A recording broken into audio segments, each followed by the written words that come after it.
Hey guys, welcome back to my channel. This is going to be a collective reading. We'll tap into the person on your mind. So how are you guys doing? Hope you guys are doing well. It is like 5:30 in the morning, almost December 10th.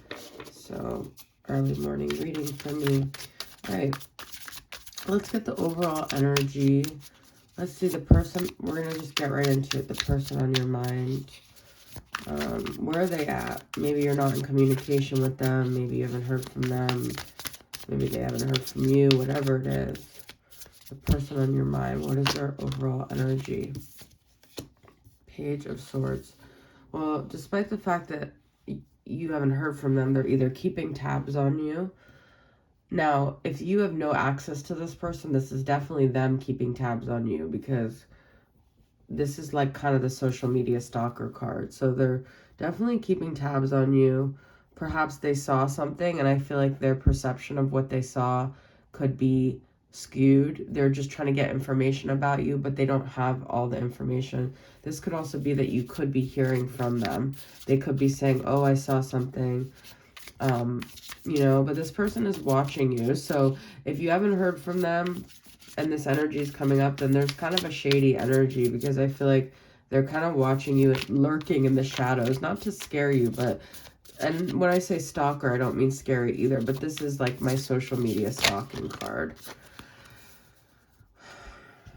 Okay, usually I don't get this, but for some reason with this 10 of Cups, I'm feeling like someone has some like sort of mania, like manic episodes. They could be bipolar, and I am a former therapist, so when I use the word bipolar, I don't use it loosely, like, oh, they're moody. Like, no, I actually mean mania. Like, so they could even be up late at hours at night, like I am right now, but they're almost like manic, their emotions. They're not really balanced, I'm hearing. That's just what I'm getting from this particular 10 of Cups. Maybe they're not sleeping, and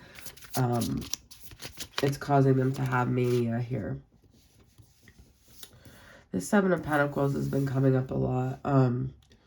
So this person doesn't want to work on things. Perhaps they don't even want to work on themselves, I'm hearing. What else is going on with the person on your mind?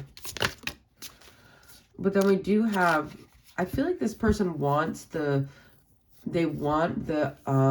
outcome of their hard work, but they don't want to do it. And it's interesting, because I thought this was 2 of Pentacles reversed, but then it did come out.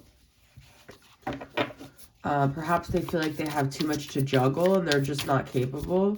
They could be kind of like a low functioning person, no judgment, but just like maybe you're able to handle a lot, but they're not. And I feel like they could be going through depression. Yeah, I feel like the person you're dealing with is sort of dealing with some mental illness, to be honest. They feel like their hopes and their dreams of their life didn't work out. Like, something kind of disappointed them. Something they worked really hard to get. Perhaps they even got, like, what they were working towards, but it didn't make them happy. And so they were expecting this 10 of Cups, but because of their, like, mental illness, or because of their something going on within them, it was like their expectations weren't met. And that's really nothing to do with you, but I'm just kind of tapping into their energy. What do they want to say to you from this in the shadows? If you're not in communication with them, what do they want to communicate to you?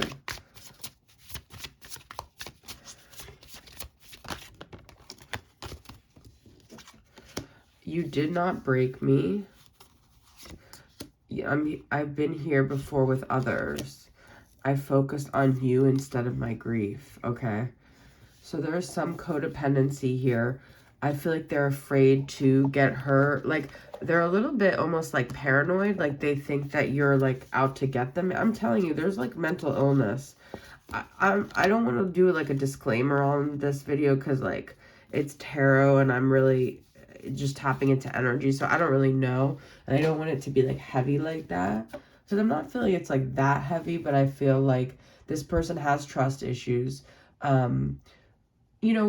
I focused on you instead of my grief is kind of interesting, because it's kind of like they're kind of making you, they're kind of blaming you, but in a way they were sort of using you, not like purposefully, but I feel like whatever mistakes they think you made, they also have been making, because it's like they were kind of using you as a way to avoid dealing with themselves, but then they're also kind of blaming you in a way, like you did something wrong. But so I'm waiting, you see, I'm waiting for an apology. I feel like I have to take some water here.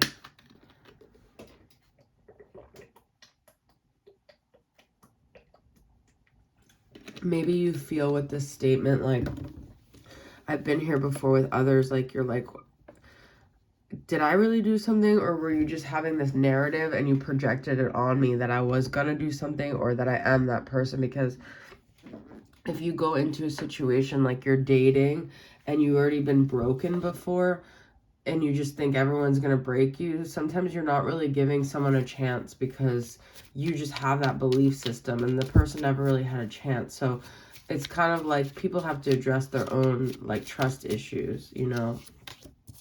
I hope you're happy for me. You see, I feel like they're not even happy, but they want you to be happy for them. Like, you are not part of my plan. This person's really harsh, and I'm also getting kind of like a selfish energy. Like, they just want it the way they want it. And maybe this isn't the case, but this is maybe I'm tapping into your guys' energy, how you feel in this dynamic, where it's like kind of unfair. Like, there's no winning with this person. Like, you try really hard to make them happy, you try to be there for them, but like no matter what, it's like their mental issues affect. We have release. Radical acceptance can help let you go. All right, what else about this dynamic? Vulnerability. You can be completely open. Perhaps this is what keeps you stuck with this person, is because you do feel like you have been open with this person, and you can be. There's like a safety there too. But also you need to really ask yourself, like, is this situation aligning with my integrity? Like, am I acting in a way that feels right for me? I want to pull from this deck, but I don't know where that deck is actually, so I'm gonna let that go. I'll pull from the Divine Feminine deck. So let's get more advice for you guys. Oh, I see where that deck is now, but whatever. Okay.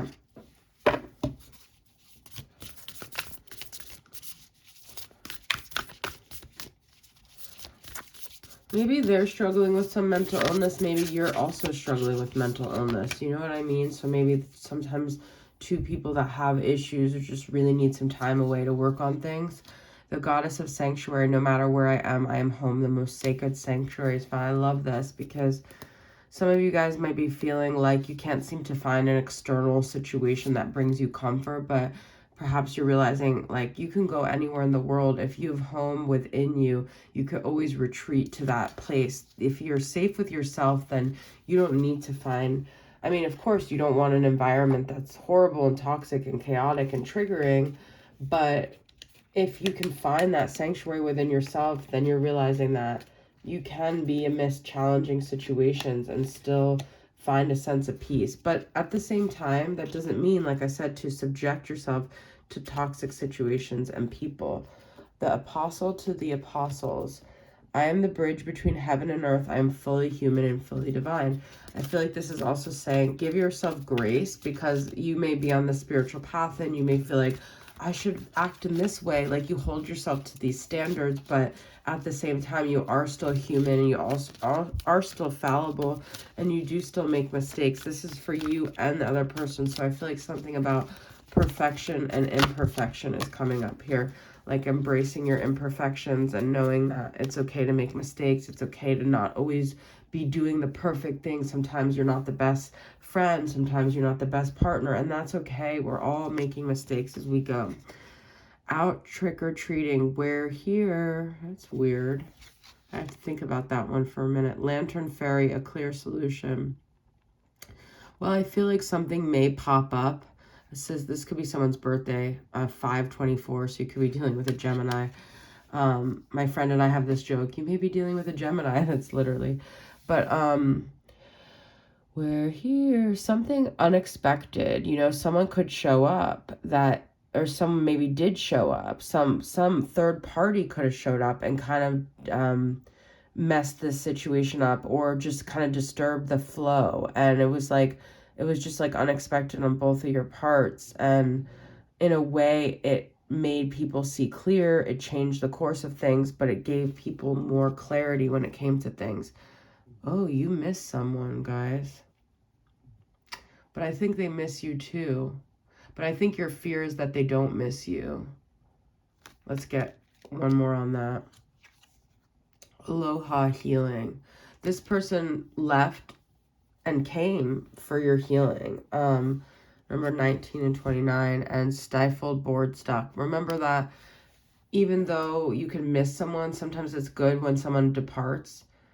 That also means someone could show up. Aloha makes me feel like someone saying, hi, I'm here to heal. But also, I feel like it's good when people leave. I know it might not feel that way because it shifts the energy. And you could have been very comfortable in this dynamic that was kind of just keeping you guys both stuck. So I think, but you could also deal with someone that's very restless, and you know, they start to feel stuck and they start to kind of blame it on you, because that dynamic makes them, in their mind, that dynamic is representing that nothing's changed, because perhaps you guys became friends, or perhaps you started dating at a time when, you know, you were both stuck, so it reminds them of that. But that's no one else's fault. You can't blame anyone for being stuck other than yourself.